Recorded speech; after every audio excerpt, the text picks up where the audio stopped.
الحمد لله والصلاة والسلام على نبيه أما بعد فأعوذ بالله من الشيطان الرجيم بسم الله الرحمن الرحيم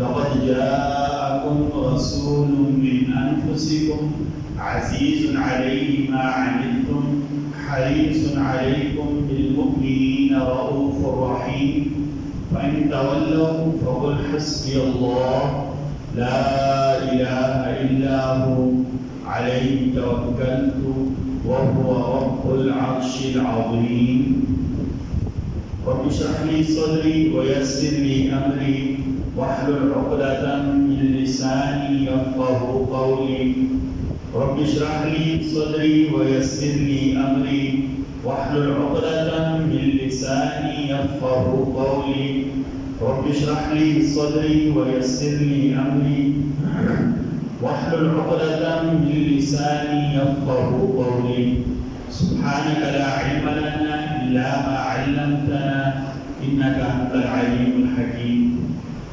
آج 2 صفر المظفر 1443 ہجرت النبوی صلی اللہ علیہ وسلم 10 ستمبر سن 2021 عیسوی جمعہ کا انتہائی مبارک بابرکت پاکیزہ اور مقدس دن ہے. صفر اسلامی سال کا دوسرا مہینہ ہے. علماء نے اسے صفر المظفر لکھا ہے. ایسا مہینہ جس میں کامیابیاں حاصل ہوتی ہیں. اور یہ سید کے رات میں لکھا ہے کہ بعض لوگوں کے نزدیک خصوصاً جو رافضی ہیں ان کے نزدیک شیعہ کے نزدیک یہ مہینہ نحوست کا مہینہ ہے. اس مہینے میں وہ شادی نہیں کرتے, اس مہینے میں خوشی نہیں مناتے, بلکہ 40 کے نام سے عراق چلے جاتے ہیں اور 19 صفر سے لے کر 29 صفر تک پیٹتے ہیں, اپنے آپ کو مارتے ہیں, کہتے ہیں کہ ہم سیدنا حسین کا 40واں منا رہے ہیں. حالانکہ یہ 40واں وغیرہ خالص عجمیوں کی پیداوار ہے.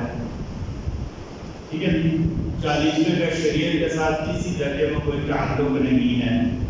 جب علماء نے دیکھا کہ رافضی اس مہینے کو نعوذ باللہ نحوست والا مہینہ کہتے ہیں تو انہوں نے دیکھا نبی کریم صلی اللہ علیہ وسلم کی حدیث یہ کہتی ہے کہ آپ صلی اللہ علیہ وسلم فرمایا کسی دن کو, کسی مہینے کو, زمانے کو برا بھلا نہ کہو. لا تسبوا الدهر, زمانے کو برا بھلا نہ کہو. میرے اکثر برا اعمال کی وجہ سے نحوستیں آتی ہیں. میں دن کو ہمارے یہاں جیسے ہندوؤں کے ساتھ رہ کر ایک بات مان گئی ہے, ہمارے یہاں جو منگل اور بدھ کا گوشت ناغت کیے جاتے ہیں کسی وجہ سے. ہندو منگل کے دن کو منحوس سمجھتے ہیں, ہندو منگل کے دن کو منحوس سمجھتے ہیں. اس دن شادی بھی نہیں کرتے, اس دن نئے کپڑے بھی نہیں پہنتے, اس دن کیا کہتے ہیں کوئی ایسا کام نہیں کرتے جس کا خوشی کے ساتھ تعلق ہو. ان کے دیکھا دیکھی ہمارے یہاں بھی یہ بات چل گئی ہے. بالکل اسی طرح شیعیت کے اثرات کی وجہ سے ہمارے یہاں بھی بات ہوگی اس مہینے میں پتہ نہیں شادی کریں گا نہ کریں. ایک میری بات سنیں, شرعاً شادی کسی دن کرنا بھی منع نہیں ہے. رمضان میں, عید والے دن, چھوٹی عید والے دن, بڑی عید والے دن, چاند رات کو, محرم کے مہینے میں, کسی مہینے میں بھی شادی کرنا یہ منع نہیں ہے. یہ اصولی بات. اب رہی بات کہ ڈھول وغیرہ بجانا یہ کسی دن بھی چاہے شادی میں چاہے غیر شادی. اگر کوئی یہ سمجھے کہ شادی ڈھول بجانے کا نام ہے, شادی فائرنگ کا نام ہے, شادی آتش بازی کا نام ہے, تو جیسے شادی کرنا ہر وقت جائز ہے, شادی کرنا ہر وقت حلال ہے, اسی طرح بالکل اسی طرح ڈھول بجانا ہر وقت حرام اور ناجائز ہے. آتش بازی کرنا ہر وقت ناجائز ہے. کہ ہوائی فائرنگ کرنا ہر وقت جائز نہیں ہے، ناجائز ہے۔ ان چیزوں کا شادی کے ساتھ کسی درجے میں کوئی تعلق نہیں ہے، ٹھیک ہے؟ تو جیسے شادی کرنا رمضان میں جائز ہے نا، اب دیکھیں نعوذ باللہ ہم مسلمانوں کے لیے سب سے غم کا مہینہ، سب سے غم کا دن ہوتا تو ربیع الاول کا دن ہوتا ہے۔ حضرت حسین سے کئی گنا افضل، بلکہ ہے ہی افضل، سیدنا حسین کو کہ عزت ملی ہے تو نبی کا نواسا ہونے کی وجہ سے ملی ہے۔ ہمیں بات سمجھ رہے ہیں؟ سیدنا حسین کو عزت ملی ہے تو نبی کے نواسا ہونے کی وجہ سے عزت ملی ہے۔ حسین کے نانا ہم سب کے نبی خاتم الانبیاء سیدنا و مولانا محمد صلی اللہ علیہ وسلم، آپ کا یوم وفات 12 ربیع الاول کو ہے، پھر تو ربیع الاول کے پورا مہینے میں شادی کرنا جائز نہ ہوگا؟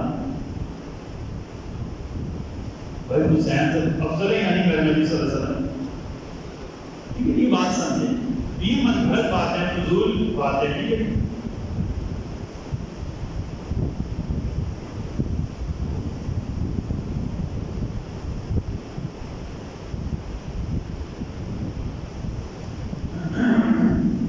یہ کیا کہتے ہیں رافضی اثرات کی وجہ سے ہمارے باتیں آ گئی، ٹھیک ہے؟ تو علماء نے اس میں کیا کہا ہے سفر المظفر، اس مہینے میں جو بھی کام کیا جائے وہ کامیابی کا ہوتا ہے، اس مہینے میں جو بھی کام کیا جائے وہ کامیابی سے ہوتا ہے۔ بعض علماء نے لکھا ہے سیدنا علی اور سیدہ فاطمہ کا نکاح بھی سفر میں ہوا تھا، بعض علماء نے لکھا ہے۔ ہمارے اپنے موضوعی میں آپ کو اسی بتا دیا کہ ہمارا یہ غلط بات ہے رائج ہے، غلط بات ہے کہ سفر کے مہینے میں شادی نہیں کرنی، کیوں نہیں کرنی شادی، وجہ کیا ہے؟ اور ہمیں سب سے بڑھ کر افسوس یہ ہوتا ہے کہ جو اپنے آپ کو سنی کہلاتے ہیں وہ رافضیوں کی زبان اسٹیجز پر بول رہے ہوتے ہیں، اسٹیج پر آ کر وہ رافضیوں کی زبان بول رہے ہوتے ہیں، اپنے پیسے کھڑے کرنے کے لیے، لوگوں سے پیسے بٹورنے کے، لوگوں کو پتا ہے بات تو ہوتے ہیں پیسے بٹورنے والے، ٹھیک ہے؟ جو 50,000 میں اکاؤنٹ میں بھیجو تب تقریر کروں گے، اس ٹائم کے جو لوگ ہوتے ہیں ان کا دین کے ساتھ تعلق نہیں ہوتا، کسی بھی مسئلے کا ہو، چاہے دیوبندی ہو، چاہے بریلوی ہو، چاہے حدیث ہو، لیکن غلط بندہ کسی مسئلے کا نہیں ہوتا، وہ پیسوں کا پتر ہوتا ہے، ٹھیک ہے؟ مولوی ہو چاہے عام بندہ ہو، غلط غلط ہے، یہ اصول یاد رکھنا۔ ہمارے غلط فہمی کیا ہو جاتی ہے، ہم اپنے کی کیا کہتے ہیں وہ دفاع کرنے سے غلط کوئی میں ہوں نا، میں غلط ہوں، میں غلط ہی کروں گا، میرا بھائی غلط ہے وہ غلط، میری وجہ سے میرا بھائی کے اوپر ہم الزام نہیں لگا سکتے کہ بھائی یہ ایک بھائی ٹھیک ہے دوسرا بھائی کو غلط ہو گیا ہے۔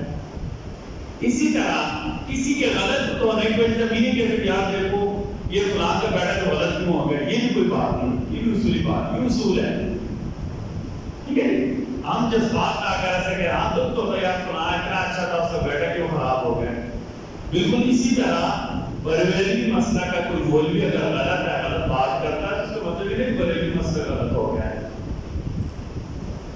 ہاں ان کے بڑوں کو چاہیے وہ روکے اسے، اسی طرح کوئی دیوبندی غلط بات کرتا ہے، اس کا مطلب نہیں دیوبندی مسئلہ غلط ہے، نہیں، بندہ غلط ہے، اس مسلک والے کو چاہیے کہ اس غلط بندے کو روکیں۔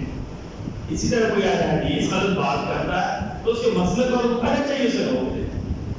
کہ ہماری بدقسمتی سنیوں کا نام لینے والے حسن جو ہمارے کیا کہتے ہیں بریلوی حضرات میں کئی لوگ ایسے جو سراسر شیعوں کی زبان بول رہے ہوتے ہیں، اہل سنت کے مسلمہ عقائد کے خلاف ہیں، اہل سنت کے نہ اس کی ایک مثال دیتا ہوں، سیدنا علی کے جو والد ابو طالب کو ایمان نہیں لائے تھے، ہمارا بدقسمتی دیکھیے کہ شیعت سے متاثر ہو کر ابو طالب علیہ السلام کانفرنس کرائی جاتی ہیں۔ اچھا سیدنا علی کے جو بھائی تھے نا ابو طالب والد کو کہتے تھے کنیت تھی، اچھا جن کی وجہ سے ابو طالب کہتے تھے، علی کے جس بھائی کا نام طالب تھا، سیدنا علی کے جس بھائی کا نام کیا تھا؟ طالب۔ آپ کو پتا ہے وہ کہاں مانا گیا تھا؟ جنگ بدر میں مسلمانوں کے خلاف لڑتے ہوئے طالب مارا گیا تھا۔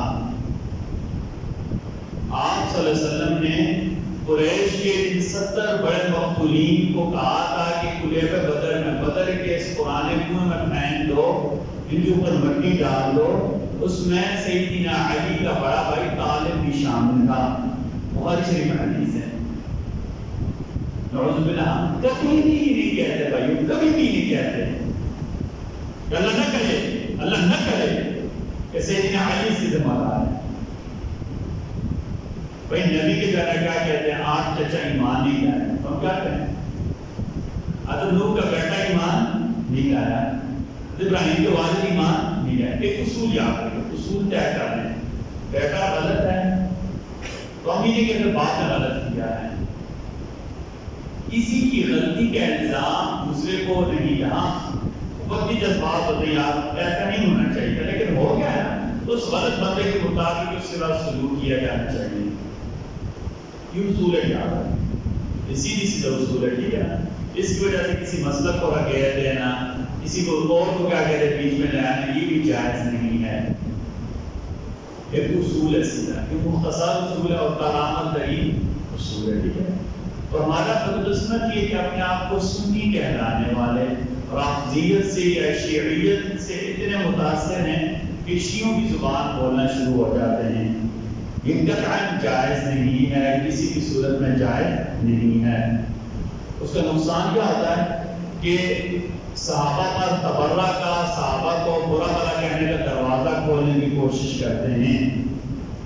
خصوصاً نبی کریم صلی اللہ علیہ وسلم کی وحی کے لکھنے والے، نبی کریم صلی اللہ علیہ وسلم کی طرف سے بادشاہوں کو خطوط پڑھنے والے، نبی کریم صلی اللہ علیہ وسلم کے حکم مبارک کے مطابق آپ صلی اللہ علیہ وسلم کی طرف سے بادشاہوں کو خط لکھنے والے، نبی صلی اللہ علیہ وسلم کے قریبی رشتہ دار، آپ کے برادر نسبتی، آپ کے سالے سیدہ رملہ ام حبیبہ رضی اللہ عنہا کے بھائی، نبی صلی اللہ علیہ وسلم کی زوج مطہرہ ہے سیدہ رملہ ام حبیبہ رضی اللہ تعالی، ان کے بھائی سیدنا معاویہ بن ابی سفیان رضی اللہ تعالی عنہما کو برا بھلا کہا جاتا ہے۔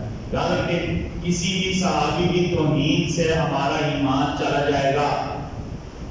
نبی صلی اللہ علیہ وسلم کے ایک ایک صحابی جنتی ہے،